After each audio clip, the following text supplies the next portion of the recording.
A sickening thud echoed through the arena. One moment I was scaling the sheer face of the climbing wall, fingers aching but grip sure, the championship within my grasp. The next, the world tilted, my hand inexplicably slick, and I was plummeting. 15 meters. The impact was a brutal, explosive agony that shattered more than just bone. It felt like my very spirit cracked. Darkness threatened, but the pain, a monstrous wave, slammed me back to consciousness. I lay sprawled on the crash mat, a broken puppet. My face was clammy, cold sweat drenching me, and every nerve in my legs screamed in a symphony of torment. I couldn't move. The arena erupted in a cacophony of gasps and shouts. Faces swam above me. My coach, the team doctor, friends, all rushing towards my crumpled form, their expressions a mixture of horror and disbelief. With a monumental effort, I managed to turn my head, my gaze searching, desperate, for my wife, Willow. She was Willow Hayes, CEO of Hayes Corporation, a woman born to privilege, always exuding an air of cool, almost stern, composure. Even at home with me, it was rare for her to attend my competitions, her schedule always packed, her mind always on business. Her presence today had been a small, cherished surprise. Now, I just hoped she wasn't too frightened. But the sight that met my eyes froze me, eclipsing even the searing pain. Willow hadn't spared me a single glance. While everyone else's attention was fixed on my broken body, she was cradling Liam, her childhood friend, murmuring to him with a tenderness I'd never witnessed her show anyone, not even me. It was as if he, not I, were her husband, her world. My mind reeled.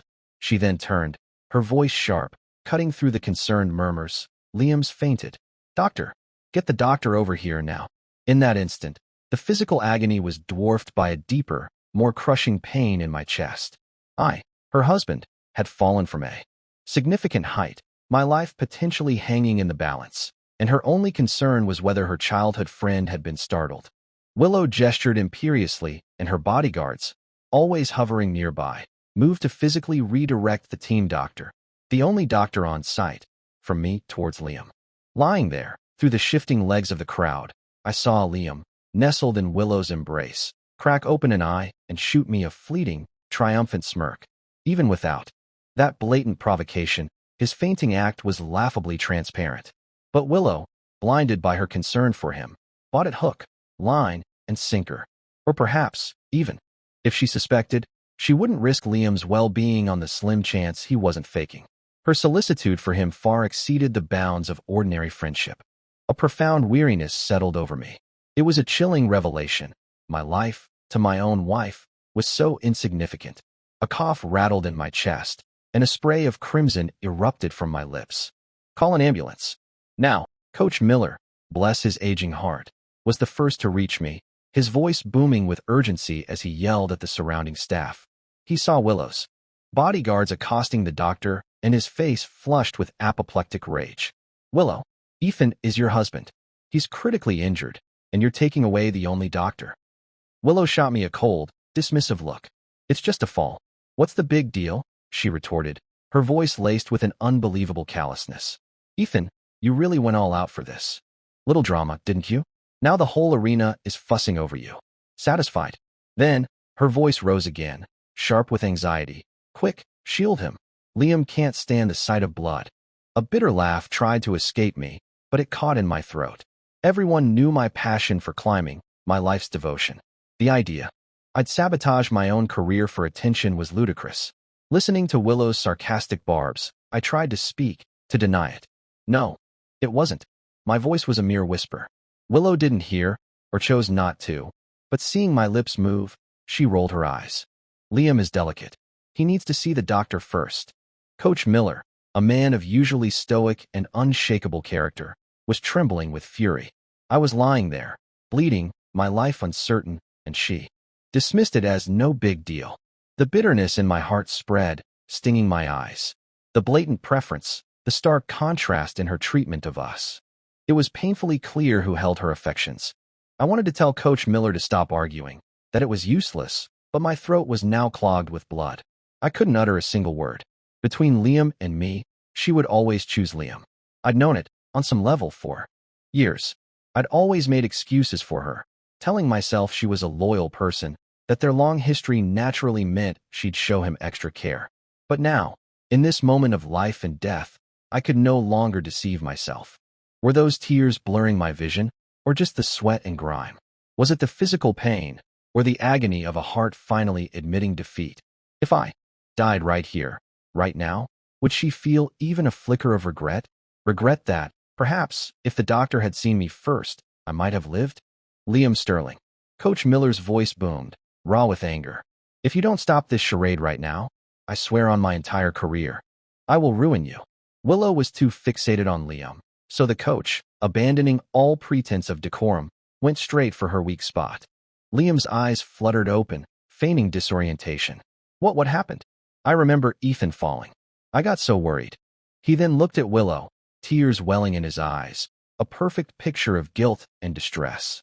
Please, let the doctor see Ethan. I don't deserve such good care. Seeing Liam awake, Willow, who had momentarily gestured for the bodyguards to release the doctor, immediately reversed her command. Hold him, she snapped, then hugged Liam tighter, her voice turning into a cold sneer directed vaguely towards me. Don't worry about him. He's not going to die.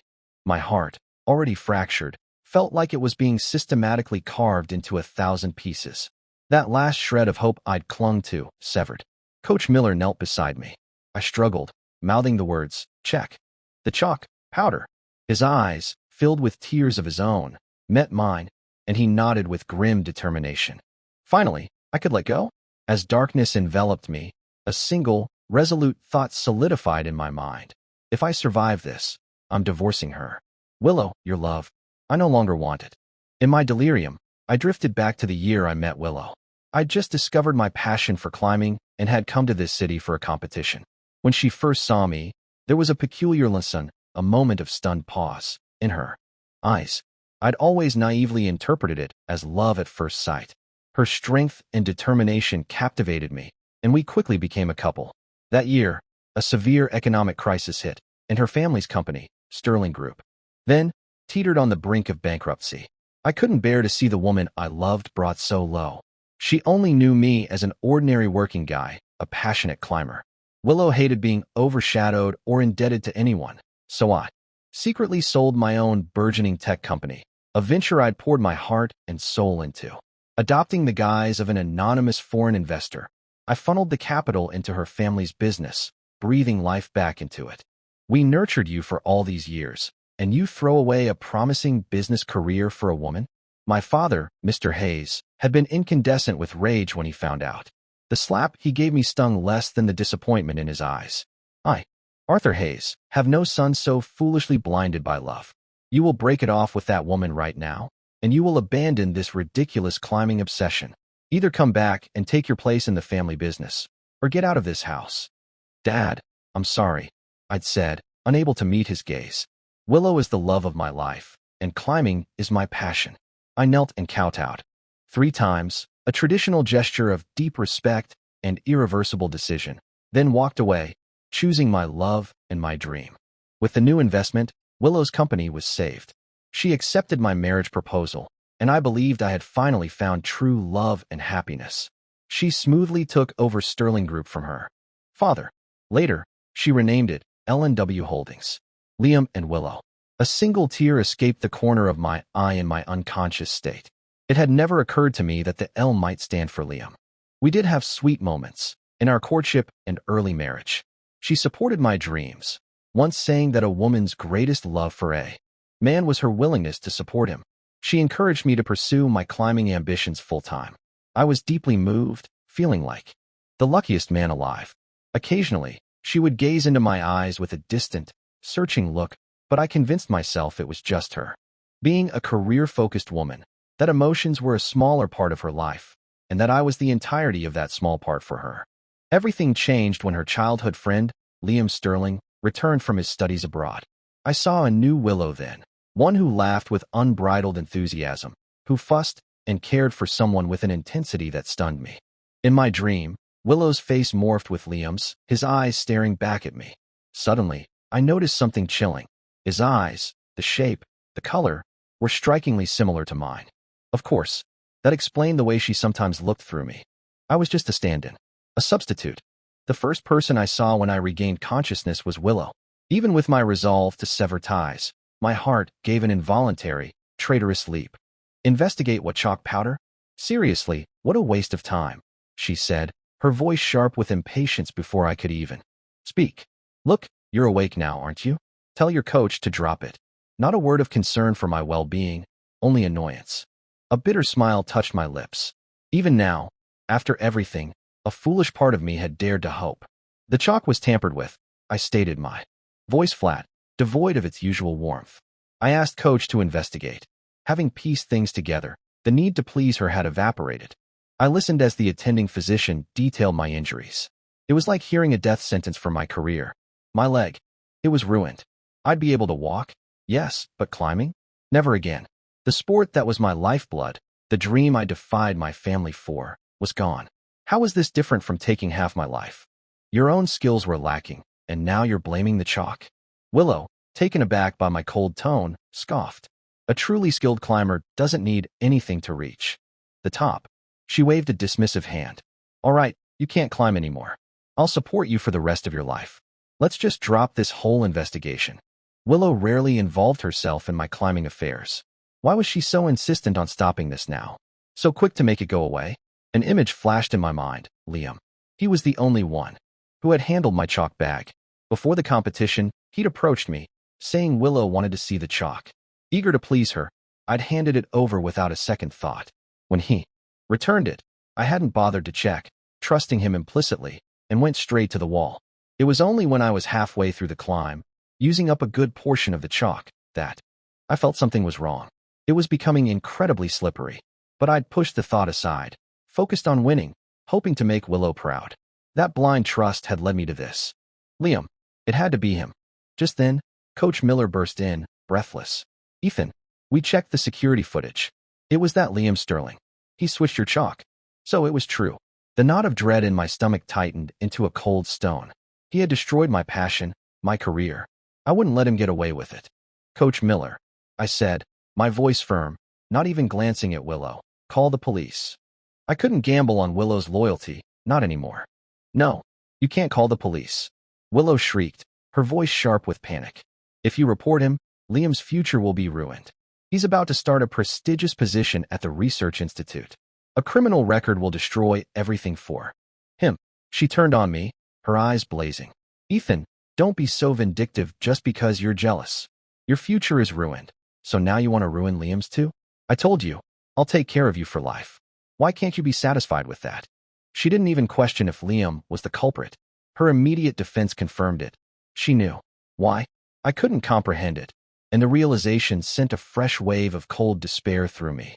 You knew he switched my chalk, didn't you? I stared directly at her, my gaze unwavering.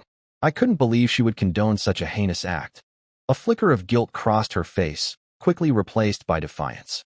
I knew. So what? She snapped. It's not entirely his fault. He's always been terrible at sports. If you won the championship, he would have been heartbroken. Rage, pure and incandescent, flooded my senses. I clenched my injured hand, oblivious to the pain. Then why? I roared, my voice hoarse. Why didn't you stop him? Why are you yelling at me? This was the first time I had ever raised my voice to Willow. Ignoring my injuries, she slammed her expensive handbag onto my bedside table, jabbing a finger at me. Liam said he just didn't want you to win. He never imagined you'd get hurt. Stop using this to act all jealous. So you can't climb anymore? What's the big deal? I'll open a climbing gym for you. How about that? It was your own bad luck. You can't blame anyone else. And don't forget, you rely on me to support you. Don't ever bring this up again. She glared at me. If you keep pestering me about this, we'll get a divorce. She looked at me then, a smug, challenging expression, as if certain the word divorce would make me back down. My eyes were like ice. Okay, I replied, my voice quiet but firm. What did you say? Willow stared at me, incredulous. She clearly hadn't expected those two words from me. After all, I'd never even suggested a breakup in all our years together. A mocking smile then twisted her lips, dismissing my words. Fine, divorce then. Ethan, don't push it. There's a limit to how much drama I can tolerate. Don't think you can use divorce to threaten me just because I have some lingering affection for you. You think I'm scared? Please, you too, don't fight because of me. Liam interjected, walking into the room just then, his face a mask of carefully constructed distress. "Ethan, I'm so sorry about the chalk. I was jealous of you and Willow. Jealousy made me do something stupid. You can send me to jail. I'll do anything." He looked from me to Willow, his act of remorse sickeningly convincing. "Ethan, please believe me, Willow loves you. There's nothing between us. It's all just my unrequited feelings." Listening to his desperate, cloying excuses, I could only feel a grim amusement. "After our divorce," I said, my face impassive, "you two can be together however you wish." Something in my tone, or perhaps the finality of my words, seemed to enrage Willow. "Ethan," she suddenly screamed, "don't you dare project your own twisted thoughts onto others. Do you have any idea how much Liam sacrificed for me? Years ago, when the company was facing bankruptcy, if he hadn't abandoned his studies and invested in me from abroad, pulling us back from the brink, would you be living this comfortable life today? It's not just me. You should be grateful to him too." "That investment? Liam?" I looked at Liam, at those eyes so uncannily like mine, and saw a flicker of panic in them. "Are you sure he was the investor?" I asked Willow. Softly, my gaze still on Liam. "You're so certain. Did you ever actually speak to the person, confirm their identity?" I no longer cared to dissect whether Willow's feelings for Liam were childhood affection or gratitude to a benefactor. I hadn't planned to bring this up, but I wouldn't let my actions be credited to him. To maintain my anonymity as the investor, all our communication had been through encrypted emails. I had no recollection of Willow ever emailing me to confirm if I was Liam. Willow paused, a flicker of uncertainty in her eyes. "Ethan, if you think it wasn't me, surely you don't think it was you? The man Willow supports." Liam interjected quickly, cutting off Willow's thoughts, his voice laced with false confidence. "If not him, then who? You the freeloader?" "I believe Liam," Willow declared, her certainty returning. Just then, a nurse informed them that visiting hours were over. She still trusted Liam more. All these years, all our history, ultimately, I had been deluding myself. Love, like dreams, was fragile. I had been young and foolish to think I could have it all. I picked up my phone and sent a message to my mom. "Mom, I regret it. I want to come home." My dad had blocked me years ago, but Mom and I had maintained secret contact. My heart pounded. I'd been stubborn for so long, and now, returning like this, broken and defeated, I wondered if they'd even want me. The phone rang. My hand trembled as I answered. "Hello? Son, come home. Your father and we've been waiting for you to come home." Hearing my mother's voice, the dam finally broke. I clutched the phone and sobbed, great, shuddering gasps. The people who truly loved me had always been there, and I, for the sake of a love I'd tragically misunderstood, had hurt them and nearly destroyed myself. The next day, the long-dormant email account I'd used for the investment pinged. It was an email from Willow. I knew she was suspicious, but I didn't have time to reply. My parents arrived, having driven through the night. Their hair was grayer, their faces etched with worry. The sight of them filled me with a fresh wave of guilt and sorrow. Mom burst into tears seeing me in the hospital bed. Dad, his eyes red, stood silent for a long moment before saying, "Come home, son." My own tears flowed freely. No matter how old a man gets, he's always a child in front of his parents. I readily agreed to their suggestion of transferring to a hospital in my hometown. I wanted to leave this city, these memories, behind. I asked them to go back first. There were still some work-related matters I needed to handle, loose ends to tie up before I left, perhaps for good. Concurrently, I had my lawyer draft a divorce agreement and send it to Willow. I also provided him with the security footage of Liam swapping the chalk. "Sue him for everything he's worth," I instructed. All those who had tried to help me call the police. That day had been blocked by Willow's people. In Liam's eyes, I was just a kept man, someone he could bully with impunity, especially with Willow backing him. But everything was different now. There was no longer a soft spot in my heart for him to exploit. "Ethan, check the news." The top trending topic. Coach Miller's panicked voice came through the phone. I quickly opened my social media. There it was, headline number 1, stark and damning. Ethan Hayes, the other man. A popular blogger had posted a story romanticizing Willow and Liam's childhood bond. The cool, aloof girl and the devoted puppy dog boy next door. Their narrative painted Liam as a tragic hero who sacrificed his fortune for his childhood sweetheart, only for her to marry someone else, me. The comments were a torrent of vilification. Despicable. Liam gave up so much. and this guy did nothing but swoop in and steal his woman. Shameless. People like him should rot. Being the other man is disgusting, regardless of gender. He deserves hell. My account was quickly doxxed, my DMs flooded with malicious threats and disturbing images. Ethan, have you had enough? Willow stood before me, her face a mask of exhaustion and anger. How many times do I have to tell you? I only feel gratitude towards Liam. He can be impulsive, but he's not a bad person. Besides, the company is at a critical juncture right now. Do you think creating this kind of online scandal is helpful? Because of Willow, I'd always kept an eye on her industry. Even though our future together was non-existent, I'd instinctively checked the latest business news. I knew L&W Holdings stock was under a hostile attack from competitors. They were in dire straits. I hadn't expected her, a notorious workaholic, to abandon her company, even temporarily, to come here and confront me about Liam. In your mind, I'm the kind of person who resorts to such petty, underhanded tactics? I gave a sarcastic laugh. Liam was truly a master manipulator, always playing the victim. To the world, he was the devoted childhood friend, and I was the homewrecker. To Willow, he was now a victim of my supposed online smear campaign against myself. Of course, Willow would be furious, people obsessing over their love story weren't going to buy company stock. A scandal involving the CEO would only drive the price down further. I didn't do this, I said, my voice calm. Sign the divorce papers. Perhaps the stock price will recover a bit then. I looked at her, certain she would agree. It was a win-win for her. She could get rid of me, be with Liam, and potentially save her stock. Emotionally and financially, there was no downside for her. I will not agree to a divorce. Willow replied instantly, without a moment's hesitation. I was surprised. I couldn't fathom her reasoning, but it no longer mattered to me. Ethan, Willow and I are just friends. If we were going to be together, it would have happened long ago, Liam said, sauntering in with a smile, spouting more of his saccharine nonsense. A group of people followed him, all Willow's friends, but also close to him. Ethan, Willow's friends wanted to visit you.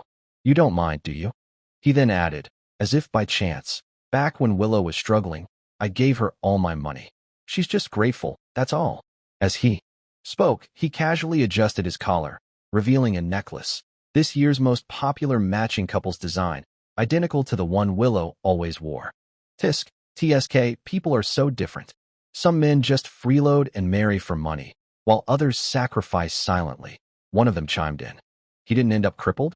Guess his karma isn't severe enough yet. This group were Liam's staunchest supporters, openly championing his cause. I'd endured their snide remarks for years, swallowing them for Willow's sake. Not anymore. Just as I was about to retort, Willow suddenly grabbed her purse and violently hurled it at the person who had made the loudest jibe. If you're not here to offer genuine concern, then get out. Willow's unexpected outburst silenced the room.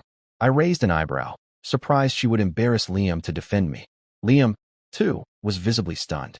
He quickly composed himself, smiling gently. Let's not talk about the past. I'd do anything for Willow. Hearing his words, I smiled too. Liam, you walked right into this. I remember Willow saying that the person who invested in her company back then promised to provide further funding if her company ever faced difficulties. Liam, is that correct? Of course, Liam declared proudly, casting a deeply affectionate glance at Willow. The surrounding crowd oohed and awed, praising his devotion. He preened under the attention. My smile widened. This man, utterly clueless about business, had no idea Willow's company was already in crisis. Well then, Willow, I said, turning to her with a cheerful expression, since Liam is so generous, you should accept his offer. Another 10 million should be nothing to him. Willow's eyes lit up. Liam, if you're willing to invest further in my company, that would be wonderful. Once we overcome this crisis, I'll give you more shares. Of course, I'm willing. It's just. Liam stammered, his face stiffening. It's just what? You can't produce the money. Because the real investor, I paused, then raised my voice, clear and resonant, was me. At that exact moment, the email I'd sent earlier, containing proof of my investment, landed in Willow's inbox. It was you, Willow exclaimed, staring at me in utter shock after reading the email on her phone. Everyone else in the room was equally stunned. My God, Liam Sterling is a fraud. Damn it. I only believed him because we knew each other from way back. This is so embarrassing. The investor was Ethan Hayes. He's incredibly capable.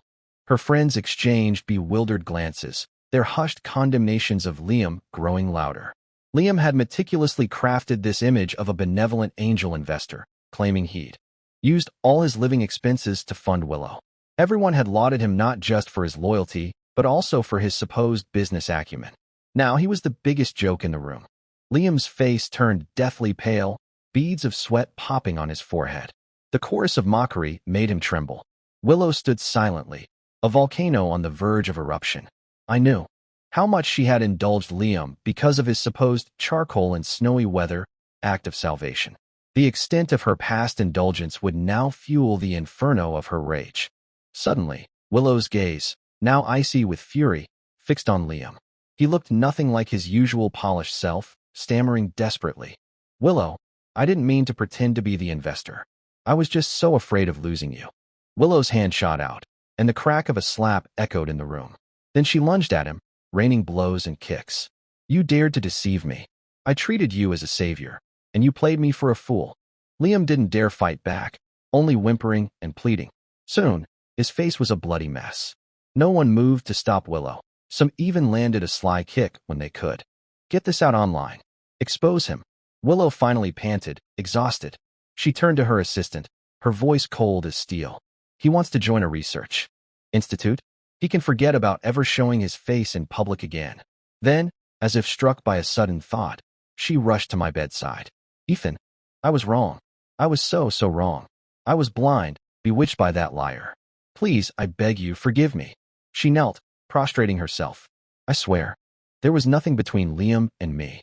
I just thought he was genuine. I was afraid of hurting his feelings. That's why I indulged him so much. Willow, always so proud, so aloof, was now a crumpled figure at my feet.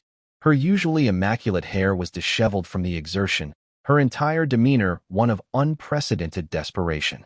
Willow, I said, my voice calm, unmoved. Stop deceiving yourself. Gratitude is gratitude. Love is love. Your feelings for him went far beyond gratitude. I had spent years trying to convince myself otherwise, but the truth was, regardless of the label, she had emotionally strayed from our marriage. But don't worry. I continued slowly. My past promise still stands. If the terms are satisfactory to me, I will consider further investment. Conditions? I didn't even know what would satisfy me anymore. But seeing Liam's downfall, that I admittedly enjoyed. I still hated Willow in a way. After all, I had loved her so deeply. Liam, it's him. It's all his fault you're like this. Willow's eyes were red. Her teeth clenched as she glared at Liam with pure hatred. The suffering you endured, I'll make him endure it too. She turned to her bodyguards. You too, throw him out of here. Her voice was chilling, silencing everyone in the room. The well-trained bodyguards immediately seized Liam, dragging him towards the window. No, Willow, you can't do this to me. I'll die. I'll die. Liam struggled frantically, screaming. This is only the second floor. You won't die. Willow sneered. Liam clung desperately to her shoes. Please, for the sake of our childhood friendship. Willow's high heel stomped down hard on Liam's hand. His shriek made my skin crawl. The moment you lied about being the investor, any bond between us was severed. Throw him out, she commanded. The bodyguards unceremoniously ejected him from the window. Ethan, Willow said, turning back to me, her voice suddenly soft. I will never again do anything to make you feel jealous or wronged. I watched her performance, my face impassive. If she hadn't allowed her attention to stray in our marriage, how could Liam's manipulations have ever succeeded? Willow, I said quietly, we're really over. Seeing the cold indifference on my face, she finally, truly, panicked. Ethan, I love you. If you can forgive me, I'm willing to jump out that window right now to atone for my sins. A call from her company pulled Willow away. Liam, I heard, was also hospitalized. I only transferred half of the promised investment funds to L&W Holdings. As expected, her company showed signs of a miraculous recovery. Ethan, thank you for still being willing to give me this chance. I saw Willow's message, paused for a moment, then put down my phone. To give her hope, only to snatch it away. That was perhaps the cruelest way to inflict despair. I let out a slow breath. Love had made me yield constantly, but that wasn't my true nature. I had assumed Willow's refusal to sign the divorce papers was merely pride. I never expected her to claim she loved me. But the damage was done. Nothing could mend what had been broken. The past. I'd just consider it a nightmare. Just as L&W Holdings was on the cusp of revival, I withdrew my investment. Coach Miller sent me a video. Willow, hounded by reporters, was being asked if L&W Holdings was about to go bankrupt. She looked harried, desperately trying to dodge the glaring flashbulbs and sharp questions. Her eyes were bloodshot, her former confident aura completely gone, replaced by a mask of exhaustion and helplessness. Some employees who held shares were protesting outside her company headquarters, holding banners demanding their hard-earned money back. Without my full support, Willow was unlikely to weather this storm. My phone buzzed incessantly with messages from Willow. I didn't open a single one. I didn't want to know if she was cursing me or begging me. Suddenly, that lingering bit of hatred I felt for Willow dissipated. By the time I saw that video, I had already quietly transferred to the hospital in my hometown, while Willow was still mired in her company's crisis. During my convalescence, I started relearning the family business. After so many years, it was time to pick up the reins. My parents were getting older. After everything I'd been through, I no longer wanted to be willful. It was time to take responsibility. Seeing the gratified smiles on my parents' faces, all I wanted for our future was peace and health for our family. Ethan, I turned. It was Willow. She was rail-thin, a shadow of her former self. I finally found your current address, she said, her voice barely a whisper. Can we go back to how things were? She looked at me cautiously, terrified of saying the wrong thing. I was surprised. Her first words weren't accusations about the withdrawn investment. Willow's current situation was far more dire than before. My partial investment had merely kept the company on life support, prolonging the agony. Knowing her personality, she wouldn't give up on the company unless it was absolutely hopeless. But this slow burn was a living death. I had counted on her tenacity. I had done it deliberately. I gave you half the investment, then pulled it. Don't you hate me? I asked, a small, cruel smile playing on my lips. Seeing her like this, so broken, did give me a fleeting sense of vindication. No, I don't hate you, Willow said softly. This is all my own doing. Her answer was unexpected. Back then, if it wasn't for you, the company would have gone bankrupt long ago. Now, it's just back to square one. Her eyes pleaded with me. I also want us to start over. I hope you can give me another chance to love you. Willow, let it go, I said calmly. We can't go back. I didn't know why the company was no longer her priority. Maybe her feelings for me were genuine. Or maybe it was another act, a ploy to get the other half of the investment. But love and hate, they had both passed. Recently, some old mutual acquaintances had updated me on Willow and Liam's situation. Initially, she had fought hard to save the company. Other investors had shown interest. But when they learned I had disappeared, she became frantic, desperately searching for me, refusing to divorce, neglecting her company entirely. Seeing her irrational behavior, those investors pulled out. Now, L&W Holdings was fragmented, teetering on the edge of total collapse. Without me even lifting a finger, Willow had managed to get Liam imprisoned on various charges. Is there really no chance for us? She whispered. No, I replied, my voice firm, unequivocal. I was foolishly hoping. I ruined your life, made it so you can never climb again. How could you ever forgive me? She tried to smile, but it looked more like a grimace of pain. I know you still hate me. Don't worry, I'll agree to the divorce. Seeing her like this, my heart couldn't help but ache, just a little. Let's part amicably, I said softly, looking at her. The lingering pain in my leg on cloudy, rainy days, the body that could no longer sprint or leap with abandon. These were constant reminders. I couldn't dare to love her again. Ruining her career had brought only a moment's dark satisfaction. Now, I just wanted to be free of this entanglement. Willow looked at me deeply, a long, searching gaze, then turned and walked away. Soon after, she signed the divorce papers. Everyone around me stopped mentioning her, as if that chapter of my life, that marriage, had never existed. The next time I heard Willow's name, it was from a police officer. Willow was dead. I rushed to the mortuary overnight, only to be presented with her ashes. What happened? How could she have died so quickly? Willow, what a tragically absurd person. She had once vowed to love me for a lifetime. Her heart had changed so fast, and her lifetime had been so brutally short. After your divorce, a friend told me in a low voice, explaining the circumstances of her death. She seemed to snap back, throwing herself into work. We all thought she had moved on, but it was as if she was waiting for something. Waiting until Liam was released from prison. Willow went to meet him. She took him to a derelict high-rise building and pushed him from the roof. There was nothing left but a pulp. And Willow, after returning home, left a suicide note and died by carbon monoxide poisoning. Her suicide note. My eyes fixed on the 4 words on the envelope, for Ethan's eyes only. I couldn't bring myself to open it. I arranged for Willow's ashes to be interred and brought her letter home with me. I threw myself into work, cared for my parents, attended regular physical therapy and checkups. My days settled into a rhythm of quiet contentment and peace. But I never remarried. And I never opened Willow's letter.